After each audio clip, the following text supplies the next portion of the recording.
안녕하십니까. 부동산 투자 전략가 안록현입니다.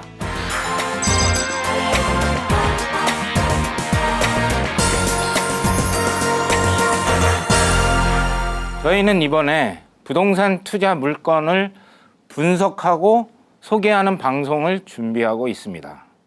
여기에는 사업 시행을 하고 있는 물건도 있고 경매나 NPL 물건도 있을 것입니다. 규모 면에 있어서도 몇억 혹은 몇백억, 몇천억짜리 물건들을 총망라할 것입니다.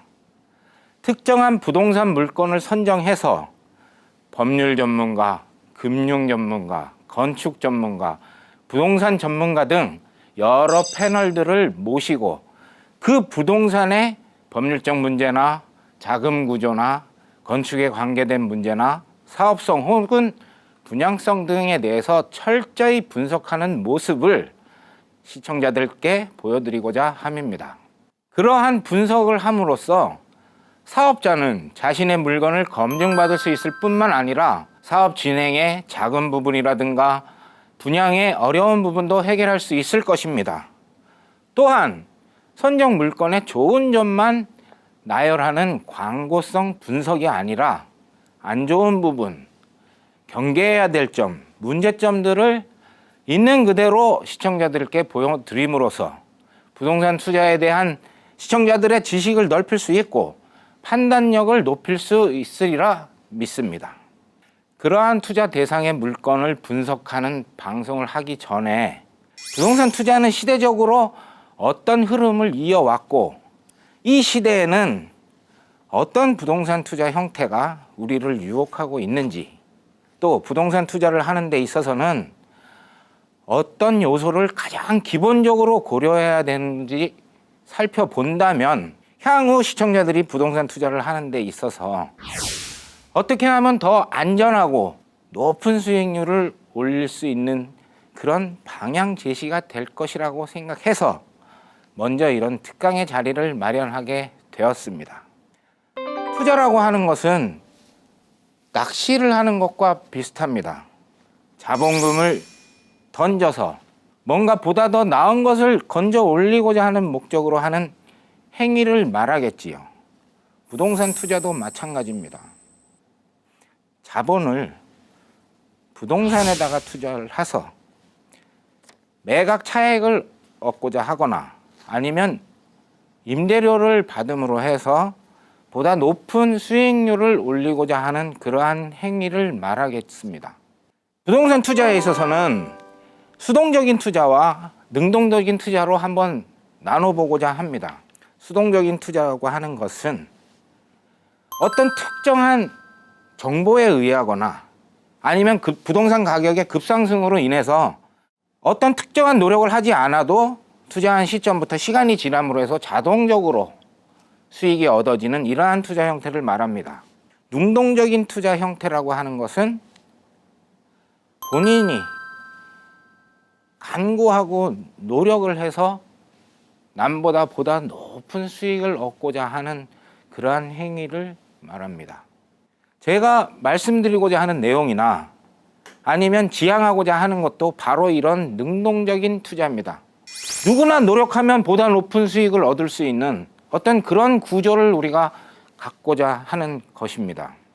부동산 투자에 있어서 70년대 중반 이전에는 사실 투자의 개념이라고 생각할 것이 별로 없었습니다. 모두가 다 어려운 시절을 겪고 있었고 그 가난을 벗어나기 위해서 모두 열심히 달려가고 있을 때입니다. 그 이전에는 사실 집장사라는 용어가 있었습니다. 쌀장수, 생선장사, 집장사. 아주 얼마나 심플하고 단순한 용어입니까? 대지에다가 단독주택을 하나 지어서 수요자에다 팔고 또 단독주택을 하나 지어서 수요자에다 팔고 이런 형태의 부동산 투자가 있었습니다. 물론 이러한 형태의 투자를 했던 사람들이 나중에 고속의 경제 발전을 하면서 큰 건설 회사를 운영하는 사람으로 발돋움하는 경우가 상당히 많았습니다. 아무튼 70년대 중반 이전에는 이런 단순한 투자 형태를 가지고 있었다고 볼 수 있습니다. 그런데 70년대 중반을 넘어갑니다. 양상이 완전히 달라집니다. 경제가 계속적으로 발전하면서 사람들의 주머니에 돈이 모이기 시작합니다. 종잣돈이 모이는 거죠. 외국으로 근로자들이 나가서 한국으로 또 돈을 보내옵니다. 도시는 팽창을 하고 강남이 개발을 합니다. 자고 일어나면 부동산 가격이 올라갑니다. 이때부터가 비로소 우리나라의 부동산 투자의 개념이 시작됐다고 볼 수 있습니다. 그런데 사실 이 시기에는 투자라기보다는 투기에 가까운 형태입니다. 왜 그러냐? 너무 빨리, 너무 높게 부동산 가격이 상승을 하기 때문입니다. 자신이 어떤 부동산을 매입을 해서 5일, 10일 지나지 않아서 그거에 몇십 프로를 더 주고 산다는 사람들이 나타납니다. 이렇기 때문에 투자라기 하기보다는 거의 투기에 가깝다고 볼 수 있습니다. 종잣돈을 모았던 주부들이 부동산 시장으로 뛰쳐나옵니다. 소위 이때 흔히 쓰는 말로 복부인이라는 말이 생겨나죠. 많은 돈은 아니지만 미등기 전매라는 특수한 거래 형태로 인해서 작은 돈으로도 부동산을 투자를 할 수가 있는 이러한 사회적 기반이 만들어져 있던 겁니다. 미등기 전매는 본인이 어떤 토지를 사고자 계약을 하고 잔금을 한 달 혹은 두 달 후로 맞춰 놓습니다. 그런데 5일, 10일 지나지 않아서 자기가 산 금액보다 몇십 프로를 더 주고 사겠다는 사람이 나타납니다. 본인은 계약을 할 때 잔금 날짜를 정하면서 잔금을 치를 때는 본인의 이름으로 명의 이전을 하거나 아니면 본인이 지정하는 사람으로 명의 이전을 하겠다고 미리 계약서에 명시를 해 놓습니다. 제3자가 구입하러 들어왔을 때 원래 매각하고자 하는 사람으로부터 제3자에게 이 토지를 넘겨주면서 본인은 중간에서 차액만 취하게 됩니다. 이게 바로 미등기 전매면서 또한 땅 투기에 해당되는 거래 형태라고 볼 수 있습니다. 이렇게 해가지고 80년대로 넘어옵니다. 경제가 발전하고 여자들이 돈을 벌 수 있는 요소들이 많아지면서 여자들의 입김이 세집니다. 대한민국 투자의 최고 키워드 아파트가 등장을 합니다. 여자들의 입김이 세지면서 그 전에 닭장이니 성냥가기니 하면서 조금 외면했던 아파트들이 급속하게 인기를 얻기 시작합니다. 여자들은 아파트를 좋아합니다. 여자들이 가장 두려워하는 일반 주택에서 겪을 수 있는 도둑, 벌레, 쥐 이런 거로부터 자유로울 수 있는 공간이 새로 생겨난 겁니다. 여자들은 너무 좋아합니다. 아파트 가격이 또한 급성장을 하게 되겠지요. 아파트를 하나 분양을 받음으로 인해서 받는 순간부터 많은 수익의 차익이 생깁니다. 왜 그러냐? 헌집이 새 집보다 비쌉니다. 새 집을 내가 만약에 분양을 받게 되면 바로 이 새 집이 헌집 가격까지 가격이 올라갑니다. 바로 팔아도 분양받은 금액하고 매각하는 금액에서는 상당한 차익이 있기 때문에 서로 아파트를 분양받으려고 분양시장에 몰려듭니다. 그러나 청약을 해야 되고 한 사람이 여러 번 계속 받을 수가 없습니다. 그러니까 또 이 시대에만 있는 특이한 용어가 생겨납니다. 딱지라는 말입니다. 아파트를 새로 지으려면 그 부지가 확보가 되어야 되고 그 부지에는 기존에 원래 살고 있던 사람들이 있습니다. 이 사람들을 다른 데로 이주를 시켜야 되는데 이 아파트가 완공이 됐을 때 여기에 살던 사람에게 우선적으로 이 아파트를 분양받을 수 있는 권리를 주게 됩니다. 이게 바로 딱지입니다. 이 시대에는 아직 부동산법이라든가 세금에 대한 법이 완전하게 정리가 되지 않고 있었습니다. 그런 딱지들이 거래가 되면서 많은 프리미엄들이 왔다 갔다 하게 됩니다. 그것도 다 투자에 대한 수익이라고 볼 수 있겠지요. IMF 때까지는 적어도 우리나라 부동산 시장은 승승장구를 하고 있었습니다. 90년대로 넘어가면서 사람들이 집이 좀 안정되기 시작하니까 이 사람들이 그 다음에는 뭔가 자기가 원래 하고 있던 일이나 수입보다는 다른 데서 부수입을 얻고자 하는 욕구가 생깁니다. 이때 바로 시행사업이라는 말이 생겨나고 오피스텔이나 분양상가라는 말이 이때 생겨납니다. 시행을 하는 사람들이 상가와 주거 혹은 오피스텔들을 같이 혼합된 형태의 건물을 짓게 되고 사람들은 이거를 한 칸씩 혹은 상가도 한 칸씩 분양을 받아서 임대를 놓게 됩니다. 여기서 임대 수익을 얻고자 하는 목적을 가지고 있게 되는 겁니다. IMF 때까지는 승승장구를 합니다. 계속 올라가죠. 우리나라 부동산 투자 시장에서 대일대 전환기를 맞게 되는 IMF 시스템으로 접어들게 됩니다. 1997년도 11월 달입니다. 부동산 가격이 떨어지는 것도 문제지만 거래가 되지 않습니다. 그 이전까지는 금융기관에서 원하기만 하면 부동산을 담보로 대출을 받을 수 있었지만 이때부터는 금리가 급상승을 합니다. 거래 자체가 이루어지지 않으니까 부동산을 정리를 해서 그 채무를 변제를 해야 되는데 부동산을 사면서 얻었던 대출을 변제를 못하게 됩니다. 모든 거래가 막히게 되니까 금융기관이 큰 타격을 입게 됩니다. 돈을 빌려간 사람이 이자를 주거나 원금을 갚아야지만이 은행은 돌아가게 돼 있습니다. 모든 산업체에 나갔던 대출, 부동산을 담보로 해서 나갔던 대출들이 회수가 안 되고 묶이게 됩니다. 국가는 IMF 시스템 안에 들어가서 구조조정이니 하면서 실업자들이 많아지게 됩니다. 직장에 나가서 돈을 벌어서 이자를 내던 사람들이 직장을 다 잃게 됩니다. 역시나 금융기관의 모든 부담이 얹혀지게 됩니다. 국가에서는 자산관리공사라는 데를 통해서 그러한 어려워진 금융기관의 이 부동산 담보들을 회수를 합니다. 국가가 세금으로 돈을 내주고 은행이 대출을 해서 나간 그 저당권들을 예금보험공사가 걷어들여서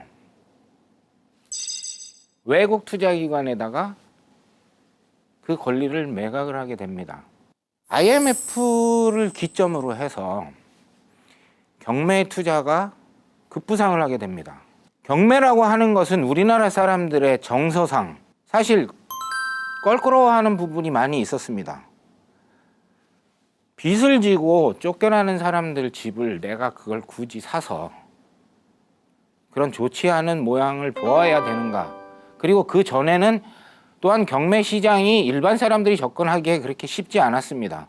사실 90년대 초반부터 일반 사람들이 충분히 경매 시장에 접근할 수 있는 제도는 마련돼 있었지만 사람들이 경매 시장에 가까이 가지 않았습니다.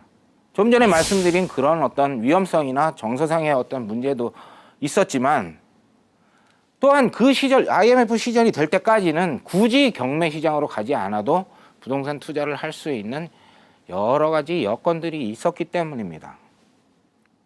그런데 IMF를 겪으면서 사람들의 생각이 그런 투자만으로는 어려울지도 모르겠다. 뭔가 새로운 투자처를 생각을 해보자 하고 있는데 이 IMF를 계기로 해서 경매 물건이 엄청난 수량으로 쏟아져 나오기 시작합니다. 사람들이 관심을 갖기 시작합니다. 또한 정서적인 문제에 있어서도 IMF 이전에는 사람이 돈을 빌려주고 사람에게 담보로 해서 돈을 빌려주고 돈을 안 갚는다고 경매에 붙여서 내쫓는 사람을 나쁘게 인식을 했었습니다. 그러나 IMF를 겪고 외국 투자기관들이 와서 활동하는 모습들을 보면서 금융에 대한 인식이 약간 달라지기 시작합니다. 그 전과 다르게 돈을 빌리고 안 갚는 사람이 나쁜 사람이구나. 물론 제도적으로 그전에는 악덕 고리업자들이 의도적으로 돈을 빌려주고 이자를 받지 않고 피해 다니다가 경매를 집어넣는 경우도 있었습니다. 그러나 IMF를 지나면서 그러한 것들이 제도적으로 다 완비가 됩니다. 의도적으로 경매를 집어넣기 위한 어떤 행위를 할 수는 없습니다. 단지 선의로 돈을 빌렸다가 돈을 안 갚는 사람만이 경매로 넘어가게 되는 거죠. 이러한 사회적 변화가, 또한 인식의 변화가 많은 사람들을 경매 시장으로 불러들입니다.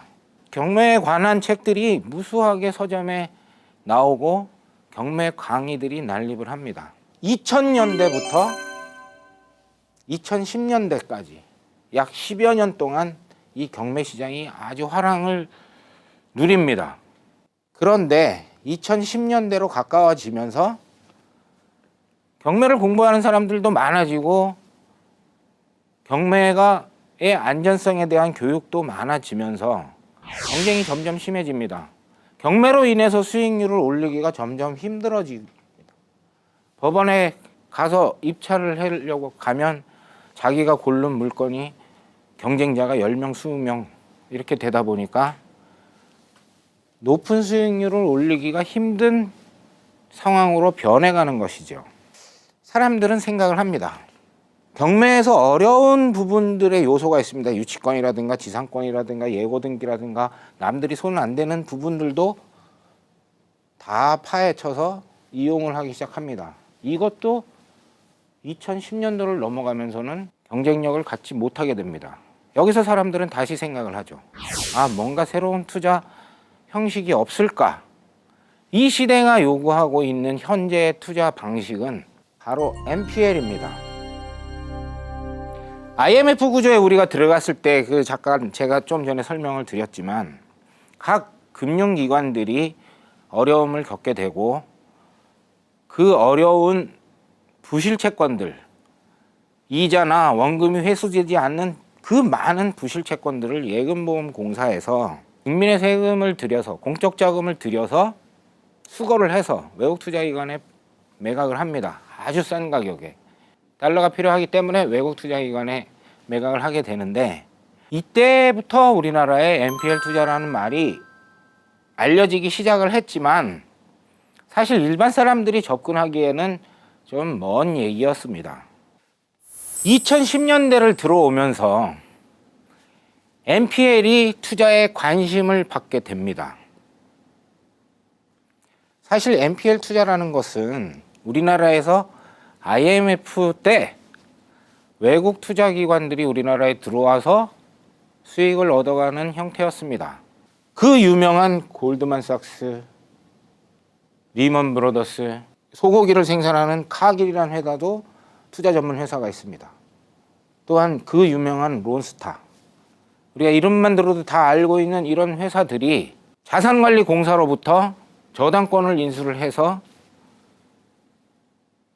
경매를 집어넣어서 배당을 받게 됩니다. 이러한 투자 형태를 NPL 투자라고 하는데 이때는 일반 사람들이 이 NPL 투자에 접근을 할 수가 없었습니다. 우리나라 기업들도 마찬가지입니다. IMF를 벗어나기 위해서는 우리나라는 달러가 필요했고 외국 투자 기관으로부터 달러를 들여오기 위해서 이런 부실 채권들을 아주 싼 가격에 매각할 수밖에 없는 환경이었던 것입니다. 그러던 것이 2010년대에 들어오면서 상황이 바뀝니다. 금융기관을 평가하는 기준이 바뀌면서 금융기관에서 부실채권으로 갖고 있던 것을 빨리빨리 매각을 하려고 합니다.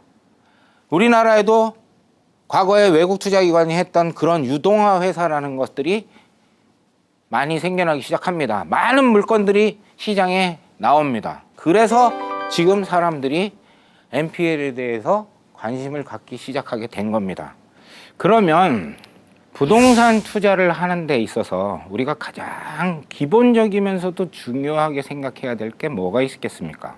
투자를 하는 목적은 뭐겠습니까? 기본적으로는 수익성을 얻고자 하는 것입니다. 그런데 수익성에는 숙명적으로 항상 따라다니는 단짝이 있습니다. 그것은 바로 위험성입니다. 그렇기 때문에 높은 수익률을 얻으려면 항상 낮은 안정성을 고려를 해야 됩니다. 이 수익성과 안전성의 관계는 꼭 시소놀이와도 같습니다. 안전성이 올라가면 올라갈수록 수익성은 떨어집니다. 수익성이 올라갈수록 위험성도 같이 올라가죠. 그게 무슨 뜻이겠습니까? 안전성이 그만큼 떨어진다는 것입니다. 우리가 아주 안전한 상황을 한번 상상해 볼까요?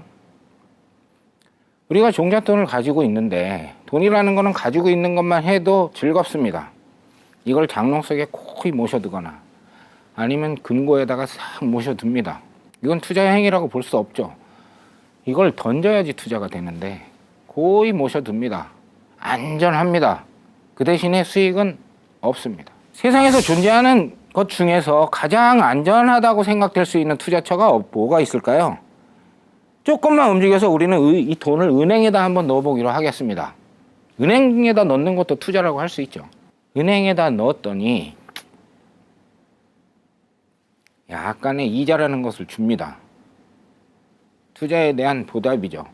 과거 한 20년 전쯤에서는 1억을 집어넣으면 한 달에 100만 원 정도의 이자를 준 적도 있습니다. 노후를 생각하는 사람들은 본인들이 나이 들 때까지 벌었던 돈들을 은행에다 집어넣고 그 이자로 나머지 여생을 살았던 그런 환경도 있었습니다. 그러나 지금은 예금금리가 1%대로 떨어진 시대를 맞이하게 되었습니다. 안전한 대신에 수익이 너무 작죠. 그거보다 조금 더 위험한 저축은행에다 넣는다고 하면 수익률은 조금 더 올라갑니다. 그 대신에 위험성도 조금 더 올라가죠. 저축은행이 은행보다는 도산할 위험이 그래도 조금 더 높기 때문입니다. 이렇게 수익성과 안전성은 이런 불가분의 함수관계를 가질 수밖에 없습니다.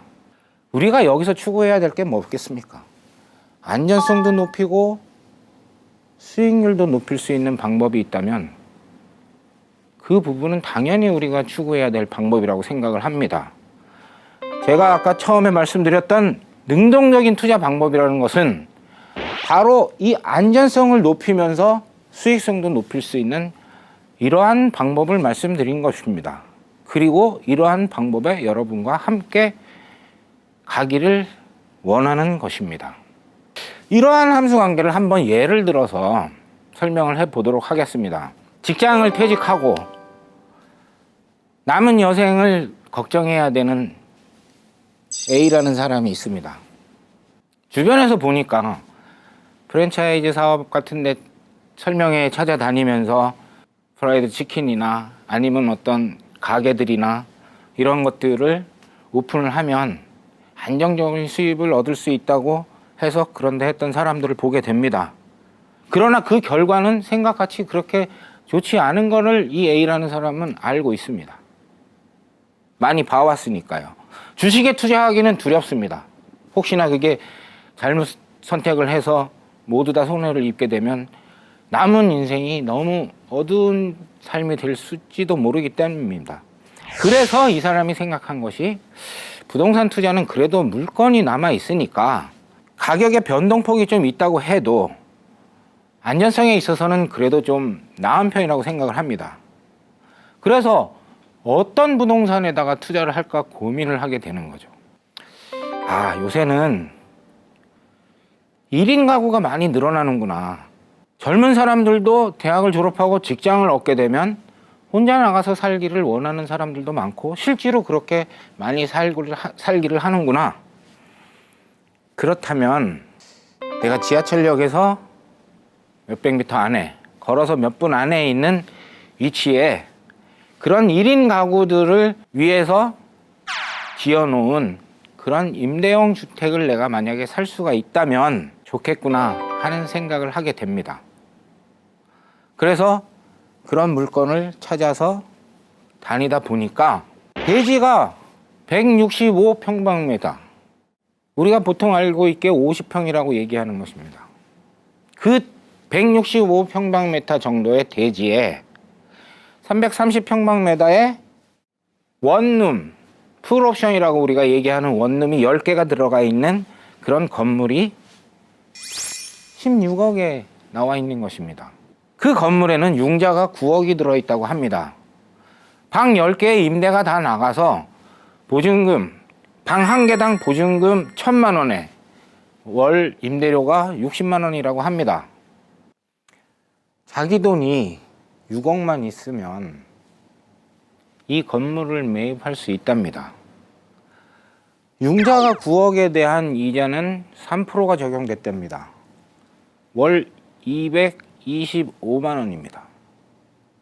자기가 한 달에 여기서 임대료로 받는 돈이 600만 원인데 9억에 대한 이자로 해서 225만 원을 빼니 한 달에 375만 원이 수입으로 들어오게 됩니다. 이렇게 하니까 1년에 4,500만 원, 내 돈을 6억을 투자를 해서 1년에 4,500만 원 들어오는 걸로 따져보니까 수익률이 7.5%입니다. 이 정도면 부동산 투자하는데 누가 봐도 무난한 투자라고 얘기들 합니다.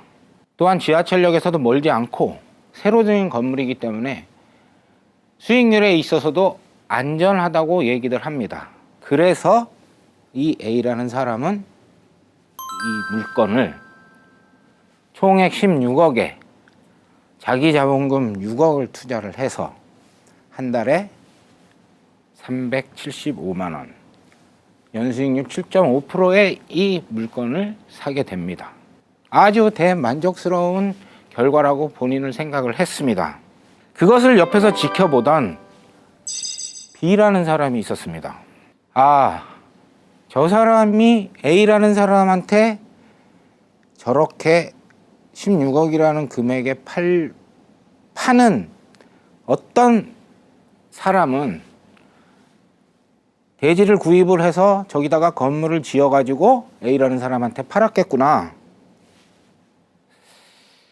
내가 만약에 저거를 직접 토지를 구입해서 만약에 짓는다고 한다면 훨씬 더 나은 수익률을 얻을 수 있을까 하는 욕구가 생깁니다. B라는 사람은 A라는 사람이 산 건물과 비슷한 컨디션에 지하철역하고의 거리라든가 어쨌든 이런 같은 역은 아닐지라도 어쨌든 비슷한 컨디션의 토지를 보러 다닙니다.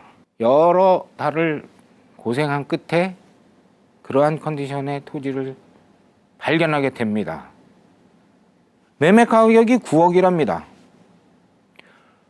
보통은 시세가 165평방미터를 기준했으면 한 10억 정도가 기준인데 아주 급한 사정에 의해서 급매로 나왔기 때문에 9억에 매입할 수 있다고 합니다.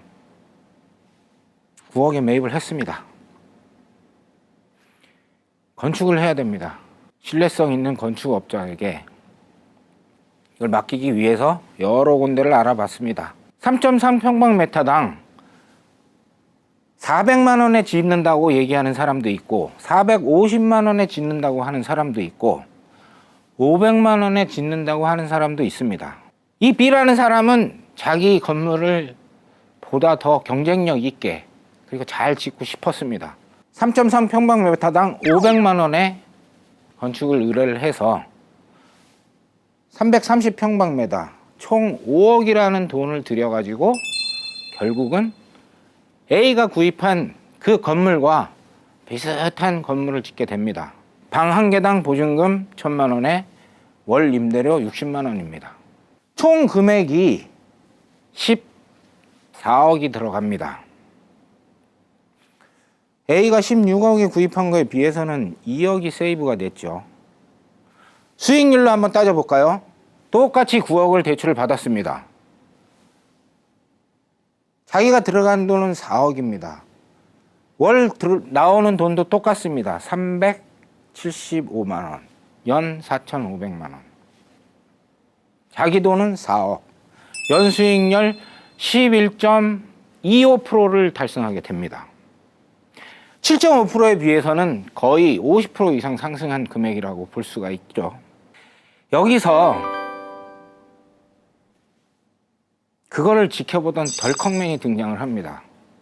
모든 결정이나 판단이 너무 경솔하고 쉽습니다. 이 덜컥맨은. B가 하는 것을 잘 봅니다. 나도 저 사람에서 저렇게 쉽게 보니까 나도 그렇게 해가지고 벌 수 있겠구나 라고 생각을 하고 비슷한 가격에 구입을 합니다. 그리고 건축을 하려고 했죠.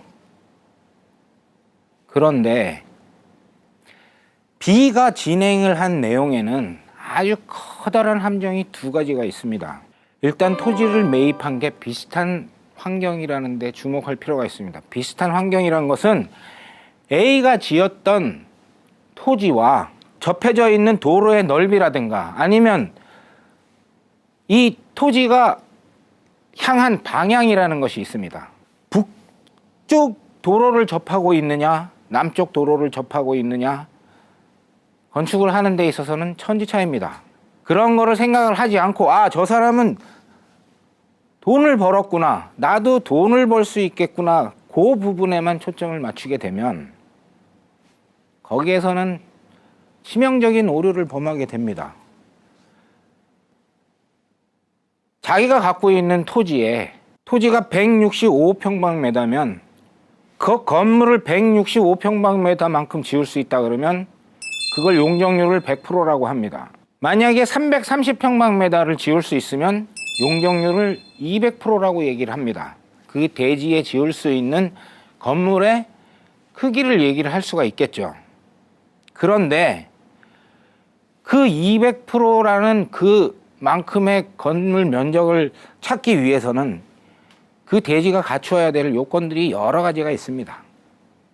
그런데 이 덜컥맨은 그거를 고려하지 않고 땅 크기만 생각하고 샀습니다. 300평방미터밖에 지을 수가 없답니다. 그것도 한 10% 정도 차이가 나니까 아쉬운 대로 그냥 넘어가자고 했습니다. A라는 사람하고 B라는 사람을 비교했을 때 사람들이 A라는 사람을 그러면 바보라고 다 생각을 할까요? 그렇게 생각하지 않습니다. 왜? B라는 사람이 진행한 내용 중에서는 또한 건축을 해야 되는 부분들이 있기 때문입니다.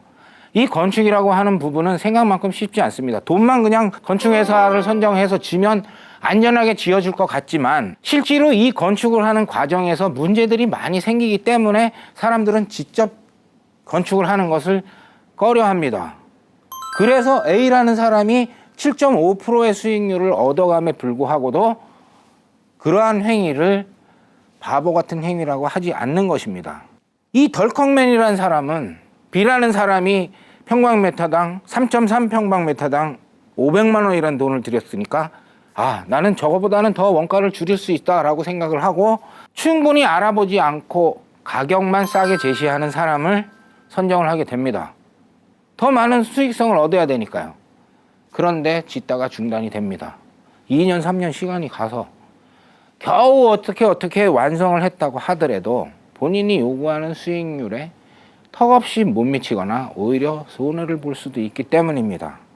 A라는 사람에 비해서 B라는 사람은 뭔가 자기가 한 가지 더 액션을 취해서 보다 높은 수익률을 얻고자 했습니다. 많은 노력을 기울였죠.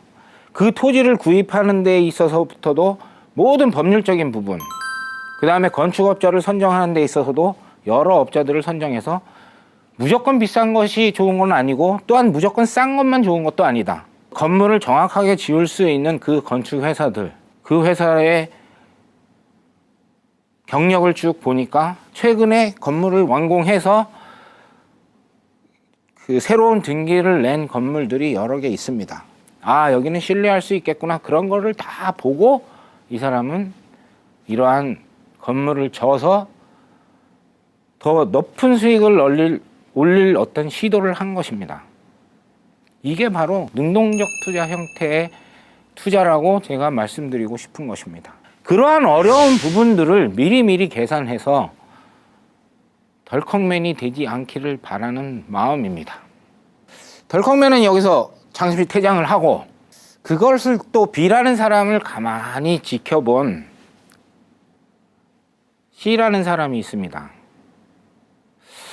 아, 저 사람을 보니까 부동산에 대한 지식이라든가 이런 부분은 나보다 좀 훨씬 못한 것 같은데 어쨌든 저렇게 안전하게 저런 수익률을 달성해냈구나. 나는 오랫동안 경매 교육도 받았고 부동산에 대한 나름대로의 생각도 많이 했었으니까 내가 만약에 한다 그러면 저 사람보다 더 나은 수익률을 얻을 수 있겠구나 라고 생각을 합니다. 경매로 이런 토지를 매입을 하면 일반 금매로 사는 것보다도 조금 더 싸게 살 수 있다라는 데 착안을 하게 된 거죠. 그런 덜컥맨이 실수한 그런 부분들을 피해서 나름대로 몇 달 동안 열심히 그런 물건을 찾습니다. 자기가 원하는 시기에 그 물건이 딱 나타나 주는 건 아니죠. 그렇지만 인내심을 가지고 기다려서 그러한 물건을 결국은 찾아냅니다. 일반적으로 경매가 시세로 형성된 것보다는 15%에서 20% 정도는 일반 대지는 싸게 살 수 있다라고 통계에 나와 있습니다.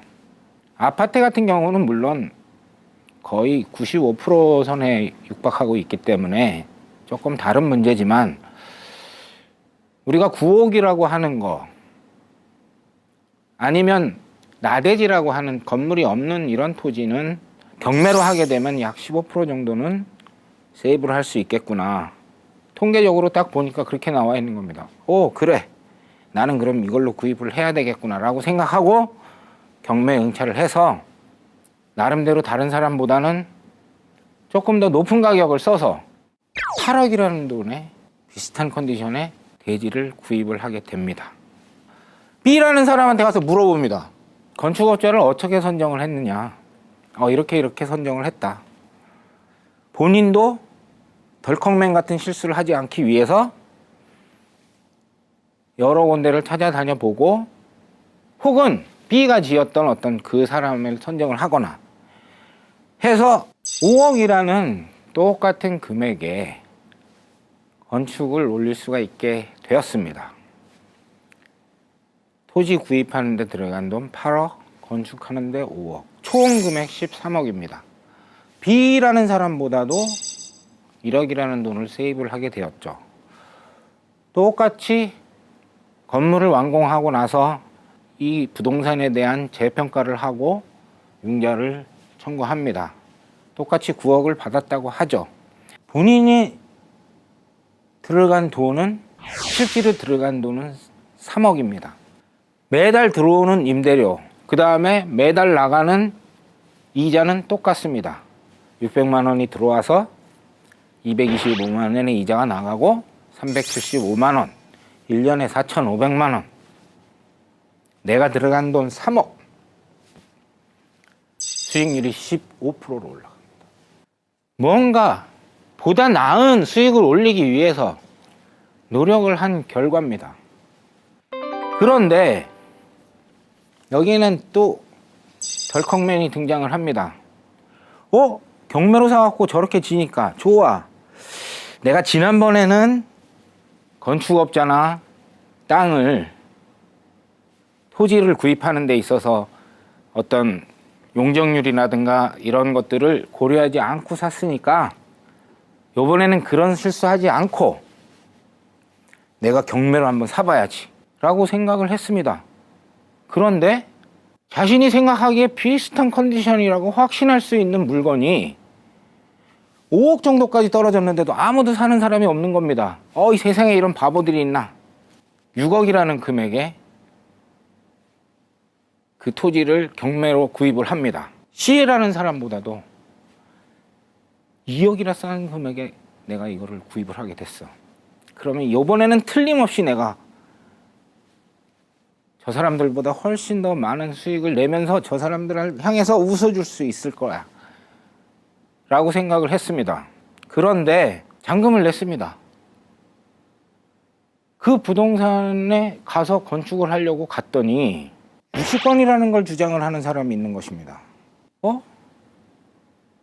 이 원래 있는 집에다가 자기가 어쨌든 이 집을 더 좋게 하기 위해서 어떤 시설을 했는데 그 돈을 못 받았기 때문에 나는 여기서 나갈 수 없다. 네가 그 돈을 줘야지만이 내가 나간다. 그 돈이 2억이라는 돈이 줘야지만이 나갈 수 있다. 법원에 가서 신청을 합니다. 이 사람이 내가 이거 샀는데 나가라고 하는데 안 나가는데 어떡하냐. 법원에서 당신이 가서 그거를 해결하고 오시오. 법적으로 다 해서 법원으로부터 이 사람이 쫓아내도 좋습니다라는 명령을 받아와야지 우리는 쫓아내 주겠습니다라고 얘기를 하는 것입니다. 그래서 그 명령을 받으러 갔더니 소송을 해야 된답니다. 소송? 길게는 2년이 걸릴 수도 있답니다. 돈을 2억을 주고 해도 까짓 거 뭐 손해나는 건 아니니까 생각을 하고 어쩔 수 없이 2억을 물어주게 됐습니다. 그런데 다시 이제 건축 장비들을 대고 들어가려고 하니까 원래 경매에 나오지 않았던 그 땅에는 다른 건물이 거기 있다는 겁니다. 서류만 보고 이 땅이 충분하다고 생각해서 갔는데 지상권이 존재한다고 합니다. 이거를 허물으려면 지상권자를 해결을 해야 된다고 합니다. 안 그러면 이 지상권자가 이거를 스스로 포기할 때까지는 이 땅을 쓸 수가 없다고 합니다. 대신에 물론 토지를 사용하는 임대료는 받을 수 있는데 그 임대료라는 것은 공시지가를 기준하기 때문에 많은 금액을 받을 수는 없습니다. 결국은 이 덜컥맨은 여기서 많은 피해를 보게 됩니다. 지상권, 유치권, 예고 등기, 또 맹지 같은 경우에 지역권이라는 것도 있습니다. 그거 이전에도 일단은 살고 있는 사람을 내보내야 하는 명도가 있고 그 명도를 하기 위해서는 경우에 따라서 명도 소송이라는 걸 해야 되는 경우도 있습니다. 그렇게 되면 본인이 생각한 것보다 너무나 많은 시간이 소요될 수도 있죠. 이 C라는 사람은 경매에 들어가기 전에 그런 것들에 걸리지 않는 모든 요소들을 다 제거를 한 겁니다. 제거를 했다기보다는 피해갔다고 볼 수가 있죠. 그거를 피해가는 거를 제가 개인적으로 미꾸라지 전법이라고 생각을 합니다. 위험 요소가 될 수 있는 부분들을 미리 다 살펴보고 예측을 해서 그 부분들을 다 이렇게 피해감으로써 본인이 원하는 수익률을 얻을 수가 있는 것입니다. 궁극적으로 말씀드리고 싶은 것은 이 미꾸라지 전법만은 아닙니다. 제가 혼자 이름 붙여본 지뢰 제거반이 있습니다. 우리는 모두 지뢰 제거반이 되고자 노력했으면 하는 생각입니다. 지뢰 제거반이라는 것은 뭐냐? 덜컥맨이 선정을 했던 물건에서 나타났던 명도소송이라든가 대항력이라든가 유치권이라든가 지상권이라든가 예고등기라든가 이런 것들이 있는 것들 중에서 본인의 능력으로 그러한 것들을 타개할 수 있는지 없는지 그거를 결정을 하는 것입니다. 그리고 그걸 타개할 수 있는 능력을 키우는 것입니다. 그 하나하나의 위험 요소를 우리는 다 지뢰라고 생각을 하고 이 지뢰를 실제로 본인의 능력으로서 제거를 할 수 있는 그러한 능력을 갖추는 것이야말로 진정한 능동적인 투자라고 생각을 합니다. 높은 수익을 얻기 위해서는 위험성이란 것이 항상 따라다닙니다. 시소와 같이 안전성이라는 것은 저 밑에 있습니다. 안전성이 올라가면 올라갈수록 위험성은 떨어지고 수익률도 떨어집니다. 배우고 연구해서 그리고 혼자가 안 되면 둘이 안 되면 여러 명이서 하시면 됩니다. 이제 시소에서 내려오십시오. 수익성과 안전성을 양손에 높이 들고 함께 나아가 보지 않겠습니까? 다음 시간에는 오늘보다 더 큰 수익을 창출할 수 있는 NPL이라는 모델에 대해서 보다 자세한 수익 구조 등에 대해서 알아보도록 하겠습니다. 지금까지 부동산 투자 전략가 안록현이었습니다.